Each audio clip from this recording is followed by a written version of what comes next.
thank you for tuning in. I had a really fun month in April, I hope you did too. I'm waiting for the Mina and the Slays proofs to be printed, so in that time I've been able to start a couple of new writing projects, which has been exciting, and I've had time to do lots of reading. Somehow I managed to read 8 books, so I'll get to those shortly.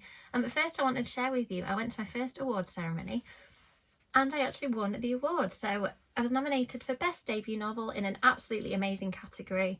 Really didn't expect to win anything, and I managed to win the award. So my speech was very surprised and very unrehearsed, but I had a really great time. So thank you so much to Renaissance and Accelerated Reader for choosing my book. I really appreciate it.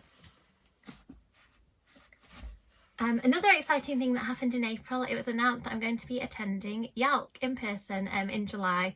I've been to every single YALC as a reader. I was an author guest last year at the YALC, which was online. So attending YALC in person has just been a dream. So I'm absolutely thrilled that I've been asked to do it this year. In event news, I'm also doing an event on the 21st of May. I'll be appearing at Northern YA Lit Fest on an amazing thriller panel. I'll be chairing the event with Naomi Gibson, Cynthia Murphy and Bryony Pierce. We'll be talking all about writing thrillers and reading thrillers, so should be really good fun. I will get to the books and tell you what I've been reading now this month. So first up, I'm still doing the True Blood book club with Fictional Hangover, and I'm just having so much fun with these books. I don't know why I didn't finish the series the first time round. I would probably blame the TV show because I just got so into that. So I'm just going to check the back because all of these books are starting to blur together a little bit. Oh, so in this one, Eric has lost his memory and they end up embroiled in this big kind of manhunt where people are trying to track him down, but he doesn't know who he is. And I remember finding this really fun on the TV show, and I loved it in the book as well. And Alcide also makes an appearance, who is a favourite character of mine. So if you've been thinking about reading something light, fun, paranormal mystery, the Sucky Stackhouse Mysteries, the True Blood books, whatever you want to call them, by Charlene Harris are absolutely brilliant. Another series I'm continuing is the Victoria Stitch series by Harriet Muncaster. Oxford University Press were kind enough to send me an early copy of this, and I just absolutely loved it. I think that Harriet Muncaster's illustrations are just some of my favourites in children's books. They are beautifully detailed, gothic, a touch on the creepy side, but just so elegant and amazing. That's just to show you one little snippet of it. Victoria Stitch is also a really fun kind of anti-heroine because the first book was called Bad and Glittering. Victoria Stitch from birth has kind of thought that she isn't a very good person or very good whistling as that she is, which is sort of like a fairy type character. And she gets into lots of mischief, and in this one the mischief is in the human world. So I love Harriet's writing style. As I mentioned, I really like her illustrations too, and I just think these books are so much fun. I really hope there'll be lots more, because I think it's just become one of my favourites in terms of the aesthetic, the writing, just everything. So that was another good read this month. I also read something quite different from the previous 2 books. You Can Trust Me by Gina Blaxell. Thank you so much to Scholastic for sending me an early copy of this one. You Can Trust Me deals with some really difficult subjects, so please check the content warnings. I'll list them in the description if you're unsure. But basically it's the story of a girl who she attends a party and her friend is found unconscious and she's been assaulted. And Alana, the main character, tries to find out what happened. And it's a really fun mystery, but that deals with really difficult subjects with a lot of empathy. It's very twisty. I enjoyed trying to predict who was involved in the things that happened, and I would really recommend this if you're a fan of YA thrillers. Just as I said, do be mindful of the content. Next up, I got a proof of a really highly anticipated book of mine, 16 Souls by Rosie Talbot. Absolutely adore this design. I can't wait to see the finished version. So 16 Souls comes out in October, so it's a perfect spooky read for Halloween. I'm going to read you the blurb just to make sure I get everything in, and then I'll tell you what I thought about it. 16-year-old Charlie has spent years dodging the city's ghosts, keeping his head down and minding his own business. When a new seer arrives in town and famous spirits start going missing, he realises there might be more to seeing ghosts than he'd bargained for. In haunted York, even the dead have something to fear. Afterlives are at stake and time is running out. I thought that this was a really unique premise. I love books where people are in touch with a sort of spiritual or ghostly world. I'm a really big fan of Victoria Schwab's Cassidy Blake books. And they definitely have a similar feel to this, but this is a young adult book, so it's a little bit more intense in terms of some of the scares and the emotion and the relationships involved. I just thought this is Rosie's debut, and it is an absolutely fantastic mix of really spooky scenes, absolutely lovable characters. I think Charlie is just brilliant, and it's got some representation that I've not really come across before. Both of Charlie's lower legs have been amputated, and it's not really something that I've seen represented in fiction before that I've read. And I know that Rosie researched it really well and had its sensitivity read. It's also got really good representation that's very well researched in terms of lots of other areas. So I would definitely recommend this. It ticks loads of boxes. For me, it's a really fun, spooky read. And it also, a bit like You Can Trust Me, I like how it deals with some difficult relationship and life things just really empathetically and really well. So absolutely love this. Thank you for sending it to me, Rosie. I'm really excited about whatever Rosie writes next. Next up, the book that I knew I would love. Everybody's probably already read it that's watching this video. Gallant by E Schwab. I went to the event for this in London where she was interviewed by Samantha Shannon, and I just think she's absolutely incredible. Her writing, what she knows about the craft, she's just brilliant. And I think that there are a few rare authors to me that you just are immediately arrested by their writing, gripped by the world. And I don't think there are many authors that are quite as flexible as E Schwab. She can write across genres so adeptly. And this one is just a really creepy, quite mournful, quite a serious book in a lot of ways about a haunted house. And I won't say too much about it because I don't want to spoil it, but I just like the fact that E Schwab takes hold of a genre and does her own thing with it and gives it a twist and gives it a fresh angle. Her characters are excellent. Again, this book has amazing representation of a character who isn't able to speak, and I don't think I've read many books about that because it's something that's quite hard to communicate, a character in writing. And Victoria talked about that at the event, how it's a different dimension of writing because you can't use dialogue to tell you what a character is like. It all comes through her actions and thoughts and things like that. So an absolutely gorgeous book, beautifully written, absolutely haunting writing. And I won't show the illustrations because I'd like you to see them for yourself if you choose to read it, but it's beautifully illustrated too. I feel like I read somewhere that this book isn't categorised as young adult or adult because it's sort of a crossover book. I think it would be suitable and enjoyable for both audiences, so another excellent one. This month I also managed to listen to a book on audio and read a couple of Kindle books. So the audiobook was The Ivies by Alexa Donne. Now this book, I really enjoyed it. I would say that my favourite part about it was being immersed into this world of teenagers whose whole lives seem to hinge on whether they get into an Ivy League college or not. In fact, for a group of girls, this is so important to them that they formed a group called the Ivies and started sabotaging members of their class so that they would have better chances of getting into these prestigious schools. Really enjoyed it. I did guess where the mystery was going, but I just found being immersed in that world of boarding schools and university being such a high pressure decision in your life. I just found all that really fascinating, so I definitely recommend it if you want a mystery and if that kind of thing sounds interesting to you. I also read a couple of Kindle books. So the first one, after being obsessed with Gallant, I read Vicious by E Schwab because I realised I'd not read it. Absolutely shocking, I know. And this is a book set in a world where people can have superpowers called extraordinaries, but it's more centred around villainous characters, which I really liked. And actually, out of E Schwab's books, I'll probably say, after the Cassidy Blake books, that is probably my favourite. I love the characters. I love the way superpowers are explained in the world, which I won't tell you because you can find out and read it. I just thought it was really fun, perfectly executed book as usual from E Schwab. The next book I read on my Kindle was A Stranger on Board by Cameron Ward. I got this one on NetGalley, so I didn't remember knowing much about it going in, but basically it is about a luxury yacht, a luxury liner that is travelling across the ocean, hasn't got many passengers on board, it's just got a skeleton crew, And it's also got the main character who is sort of onboard security, and she knows that objects are being transported on it and that the ship is just needed by its very wealthy owner on the other side of the world.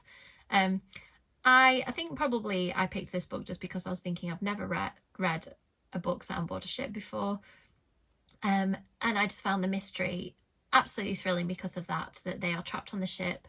There are all the things that can go wrong on a ship probably do.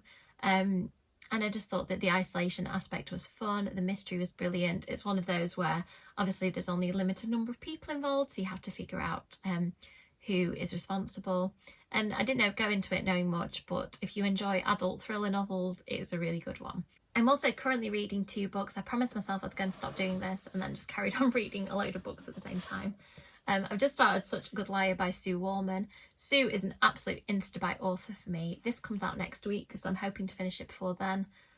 What I really like with Sue's writing is that she, all of her books are identifiable as hers. I think that she is excellent at writing thrillers that are very tightly plotted, tense and twisty. But she manages to come up with something distinct each time, and this one is about a girl who is on a journey of revenge and who isn't who she claims to be. It's set on an island, which I really like as well, the idea of the remote setting that you can't easily escape.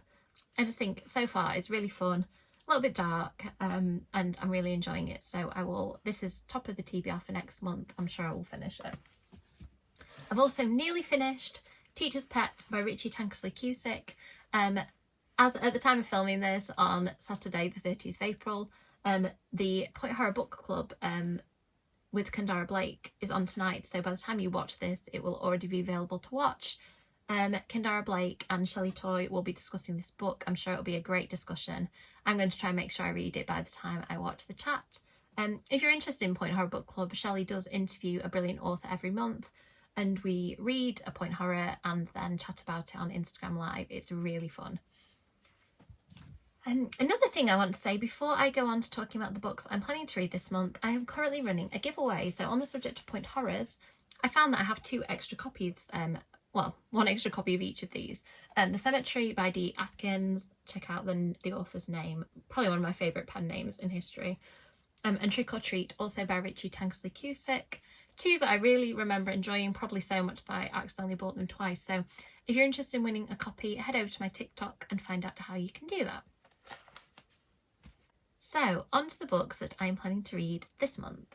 First up, of course, we've got the next True Blood book. I'm determined to keep up with the book club. I really like the colour of this one. So this one's called Dead as a Doornail, continuing with Suki's story. I'm going to read the blurb, probably spoiling it a little bit for myself, but for your benefit, I will read it. Suki Stackhouse enjoys her life, mostly. She's a great cocktail waitress in a fun bar. She has a love life, albeit a complicated one, and most people have come to terms with her telepathy. The problem is Suki wants a quiet life, but things just seem to happen to her and her friends. Right now, her brother Jason is about to turn into a werepanther for the first time. She can deal with that, but her normal sisterly concern turns to cold fear when a sniper sets his deadly sights on the local shifter population. She's afraid not just because Jason is at risk, but because his new were-brethren seem to think Jason himself could be the shooter. Suki has until the next full moon to find out who's really behind the attacks, unless the killer decides to hunt her down first. I love the fact that these books are very closely pinned around paranormal romance, but there's usually a really strong central mystery driving the plot too. I don't remember the True Blood series going down this storyline, so it'll be interesting to see how the books start to break away from that. Obviously, they did it first. Really looking forward to this one. Oh, a book that's been on my TBR pile forever. It's been on so many videos, The Inheritance Games. I think the reason I haven't picked it up isn't that I'm not super excited about it, because I am. It's because I keep getting sent books that I want to read from publishers, which is amazing. And I try to read books before the publication date. It's also things like if I've buddy read a book, I would say prioritise that. So I think this one's just slipped down the pile because it just didn't have any reason to force itself forward. So I'll read the blurb probably for about the 5th time. Sorry about that. She came from nothing. Avery has a plan. Keep her head down, work hard for a better future. Then an eccentric billionaire dies, leaving her almost his entire fortune, and no one, least of all Avery, knows why. Now she must move into the mansion she's inherited. It's filled with secrets and codes and the old man's surviving relatives, a family hell-bent on discovering where Avery got their money. Soon she's caught in a deadly game that everyone in the strange family is playing. But just how far will they go to keep their fortune? How fun does that sound? Love it. The sound of a kind of oppressive, wealthy family in a mysterious house filled with secrets and codes. You know, that sounds brilliant. I really hope I get a chance to read it this month. Next up, I've been trying to read a little more non-fiction, so I picked this one up a while ago and I thought it would be fun. I know that the 70s was a decade that serial killers kind of first came to the public consciousness, I guess. Because of technology, I think the FBI made great strides in catching them, and I know that some of the most famous serial killers of all time were from this time period, so I'm really interested to read this one. Another book that I've known about forever, it seems, and haven't had a chance to read is Carmilla and by Sheridan Le Fanu. It is the book that supposedly inspired Dracula. I know that people think of Dracula as kind of one of the earliest vampires books, but this one came first. As far as I know, it's a sapphic vampire book, I think, based on what somebody told me, which will be really interesting. I did read the first few pages to see what the writing style is like, and so far so good. It's quite a short one, so I think I'll probably get to it this month. I've been building my Junji Ito collection, but haven't read many more apart from the couple that I read last year. So I'm planning to read Censor. Don't know much about this one. I absolutely adore the cover. I think it's great to go into Junji Ito's without knowing much, just because they're so strange and interesting. So I'm going to leave this one secret from you, and from, unless you've read it, of course, and from myself too, but I'll let you know how I got on with it next month. Another book on my non-fiction list, and it's been there forever, is Don't Call It a Cult. I pre-ordered this and then promptly didn't read it. It is about a cult that it's the Keith Raniere cult, and the women of, I don't know how to pronounce that cult name. I'll let you use your own discretion. I'm particularly interested in this because Alison Mack, who was an actress in Smallville, was actually involved in the case for this, which I find really hard to reconcile. I actually met her at a Smallville convention, so I find it really hard to reconcile the story of the person I met and watched on television with somebody who would be involved in a cult that targeted women. So really interested to see what this book is like. I've never really read anything like it before, so let's see how it goes. A book that I've seen absolutely everywhere and an author is Simone St. James. I've never read a Simone St. James book before. I know that a couple of her books are really popular. Don't know much about the book of Cold Cases apart from the fact that the title tells you quite a lot, I think. I've sort of read mostly good stuff about this book, so I'm really interested to see what it's like. I believe it's an adult crime novel. I'm not going to read the blurb just because I want to go into it not really knowing what is going to happen. I'm also planning to listen to The Book of Dust by Philip Pullman, the first book in what I believe is a trilogy. I again pre-ordered that book, and I think I was a bit intimidated because I love the His Dark Materials book so much. I haven't read them for a long time. I keep putting off reading this book, so I thought listening to an audiobook, particularly because it's read by Michael Sheen, I thought might be a good way to convince myself to read it. I'm hopeful that I'm going to really enjoy that one. I'm also planning to read Vengeful by E Schwab, which was the second book that comes after Vicious, because I just enjoyed Vicious so much. I'll probably read that one on Kindle just because that's how I read Vengeful, although I think I do have physical copies of them as well. I'm really bad for doing this. I buy a physical copy of a book, and then if I really enjoy it, I tend to want it on Kindle too. Sometimes on Audible as well, so I get all three. I think the Cassidy Blake books, I have them on Kindle and Audible and the physical copies. So I think I'd like to think that shows true dedication rather than just wasting my money. I'm also planning to join in the Point Horror Book Club next month. I'm not sure what we'll be reading yet. I'm assuming that, as usual, it will be where we'll get to vote. Sometimes it's a set book chosen by the author, which is also fun. So I'll be able to tell you about that next month, which book it ended up being and what I thought of it. So that's everything for this video. It felt like quite a long one. I hope you enjoyed hearing about some writing updates from me, some events that I'll be doing. I hope I might see some of you at Northern Way Lit Fest in May and at Yalk in July. Really excited about both events. Thank you so much for watching and for staying with me. I'm really enjoying this YouTube journey, and hopefully I'll have some exciting videos to share with you this month, maybe an author interview or two, and some content about books too. So thanks so much for watching. Bye.